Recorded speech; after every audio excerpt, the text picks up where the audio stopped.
वैष्णवी हगवणे हुंडाबळी प्रकरणातील 6 आरोपी असलेला निलेश चव्हाणच्या घराची पोलिसांनी झाडाझडती घेतली आहे। यावेळी काही महत्त्वाच्या वस्तू आढळल्या, त्यामुळे तपासाला वेग आलाय। निलेश चव्हाणच्या घरामध्ये झाडाझडती दरम्यान एक तिजोरी सापडली। निलेशच्या या तिजोरीला फेस लॉक होता, म्हणजेच निलेश तिथे असल्याशिवाय ही तिजोरी उघडणं शक्य नव्हतं। त्यामुळे पोलिसांनी निलेशच्या मुसक्या आवळल्या, त्यानंतर त्याच्या घरी नेऊन तिजोरी अनलॉक केली। यामध्ये काही महत्त्वाच्या गोष्टी आढळल्यात। पंचांसमोर उघडलेल्या तिजोरीमध्ये एक पासपोर्ट, एक पिस्तूल आणि 3 मोबाईल सापडलेले आहेत। यातले 2 मोबाईल हे वैष्णवीची सासू लता हगवणे, तर दुसरा मोबाईल हा वैष्णवीची नणंद करिश्मा हगवणेचा असल्याची माहिती आहे। वैष्णवीच्या मृत्यूनंतर पळ काढणारा हगवणे कुटुंबियांचे मोबाईल निलेशकडे कसे आले असा सवाल उपस्थित होतो। या मोबाईलमध्ये अशी कोणती माहिती होती जी त्यांना लपवायची होती, हे आणि असे अनेक प्रश्न उपस्थित होत आहेत। त्यामुळे मोबाईलच्या फॉरेन्सिक चाचणीनंतर वैष्णवी मृत्यू प्रकरणी नवे धाकेदोरे हाती लागण्याची शक्यता आहे।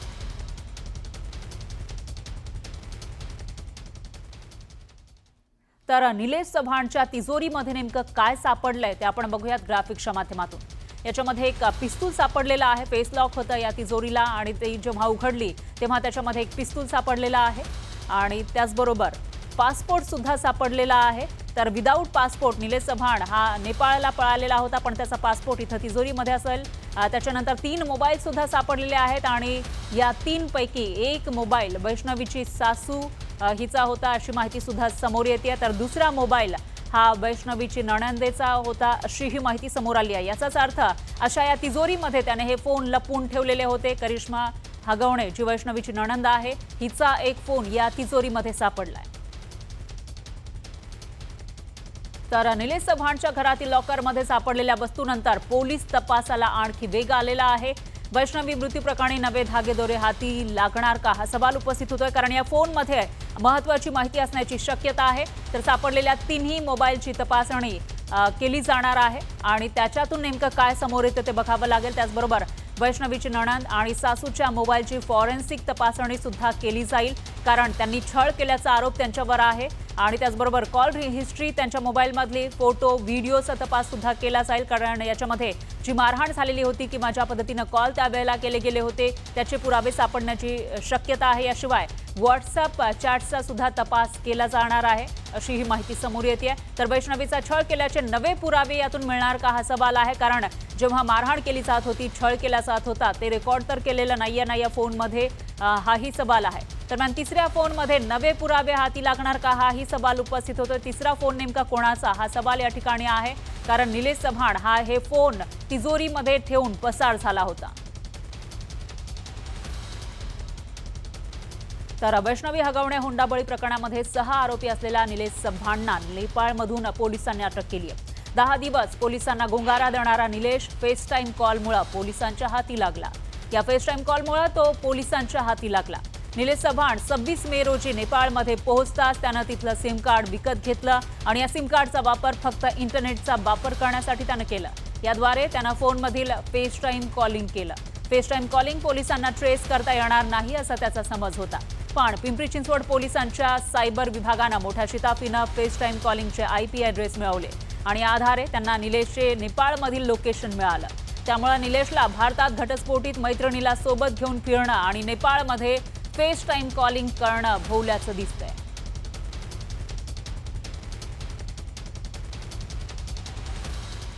तर वैष्णवी हगवणे हुंडाबळी प्रकरणानंतर अवघं समाजमन सुन्न झालं आहे। या पार्श्वभूमीवर अशा घटनांची पुनरावृत्ती टाळण्यासाठी आणि समाजातील चुकीच्या प्रथांना आळा घालण्यासाठी सकल मराठा समाजानं आक्रमक भूमिका घेतलेली आहे, आक्रमक असं पाऊल उचललेलं आहे। हुंडाबळीसारख्या घटनांना आळा घालण्यासाठी मराठा समाजानं थेट विवाह आचारसंहिता तयार केली आहे। पिंपरी चिंचवडमध्ये सकल मराठा समाजानं आत्मपरीक्षण बैठक घेतली। या बैठकीमध्ये थेट विवाहासाठी एक आचारसंहिताच तयार करण्यात आली। हुंडाबळी, सुनेचा छळ अशा घटनांना प्रतिबंध घालण्यासाठी आणि समाजाला योग्य दिशा देण्यासाठी काही महत्त्वाचे आचारसंहितेचे मुद्दे मांडण्यात आलेत। आर्थिक सुबत्ता असतानाही वैष्णवीसारख्या निष्पाप मुलींचा हुंड्यासाठी छळ केला ही बाब समाजासाठी निंदनीय असल्याचं सांगत अशा पद्धतीनं छळ करणाऱ्या कुटुंबियांसोबत रोटी बेटी व्यवहार न करण्याचा मोठा निर्णय सकल मराठा समाजाच्या वतीनं घेण्यात आला। तर या आचारसंहितेमध्ये नेमकं काय काय आहे ते बघूयात ग्राफिक्सच्या माध्यमातून। या बैठकीमध्ये हे निर्णय घेण्यात आले आहेत. या आचारसंहितेमध्ये आहे लग्नासाठी पालकांनी मुलांशी संवाद साधावा, त्याचबरोबर मुलीचा छळ होणाऱ्या कुटुंबामध्ये रोटी बेटी व्यवहार करायचे नाही असंही ठरवण्यात आलं आहे. लग्न समारंभामध्ये मान सन्मानात वेळ घालवू नये असंही या आचारसंहितेमध्ये आहे. मिरवणुकात वेळ घालवू नये असं सुद्धा म्हटलेलं आहे. त्याचबरोबर साधेपणानं सोहळे साजरे करावे असंही या आचारसंहितेत नमूद करण्यात आले. एकदम बरोबर. जे छळ करतात त्यांच्या लग्नाला कोणी जाऊ नये आणि त्यांना कोणी मुली देऊ नये.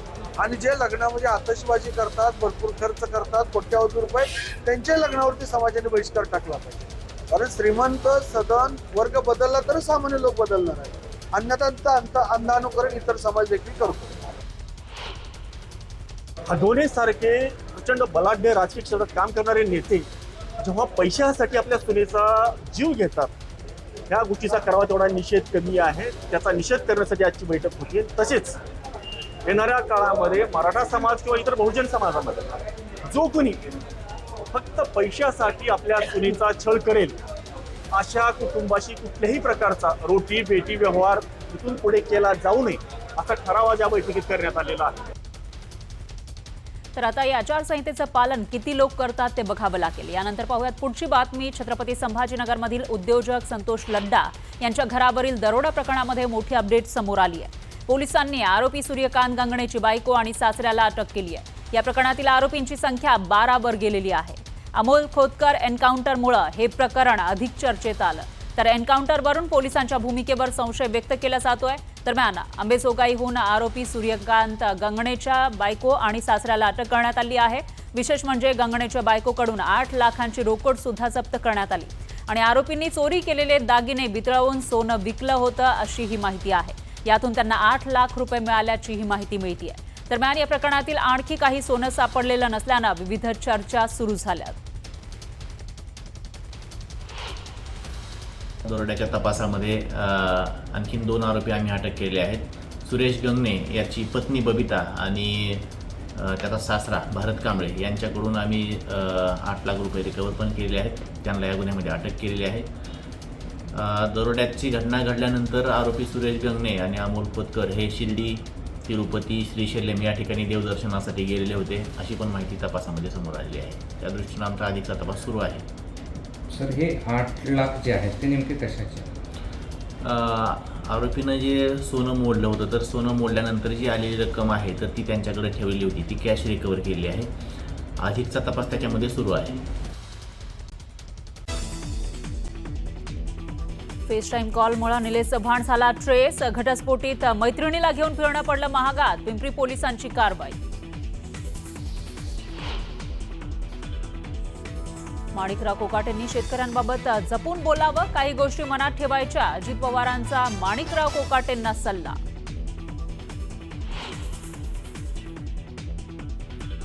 शरद पवार आणि उपमुख्यमंत्री अजित पवार कार्यक्रमाच्या निमित्ताने एकत्र. पुण्यातील वसंतदादा इन्स्टिट्यूटच्या AI संदर्भातील बैठकीमध्ये दोघे हजर.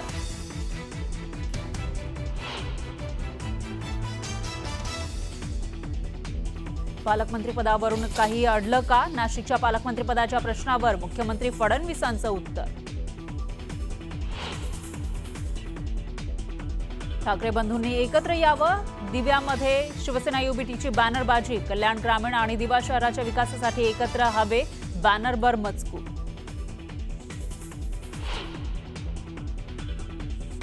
मनसे आणि शिवसेना युबीटी एकत्र येऊ शकत नाहीत. मंत्री संजय शिरसाट यांचा गौप्यस्फोट. तर कार्यकर्त्यांना किंमत दिली असती तर पक्ष फुटला नसता असं म्हणत ठाकरेंना टोला. संभाजीनगरमधील दरोडा प्रकरणी आणखी दोघांना अटक. आरोपी सूर्यकांत गंगणेची बायको आणि सासऱ्याला बेड्या. आरोपींनी 8 लाख किमतीचं सोनं मोडलं.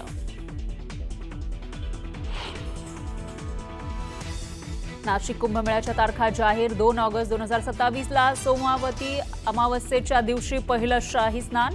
तिसरं शाही स्नान 12 सप्टेंबर 2027ला. महानगरपालिका आणि नगरपालिका क्षेत्रामध्ये घनकचऱ्याचा प्रश्न गंभीर. कचरा व्यवस्थापनाचा ढिसाळपणा याला जबाबदार. कॅगचा उपमुख्यमंत्री एकनाथ शिंदेंच्या नगरविकास खात्यावर ठपका. आणि IPL मध्ये आज क्वालिफायर 2चा सामना पंजाब विरुद्ध मुंबई भिडणार. विजेत्याची फायनलमध्ये बंगळुरूशी लढत.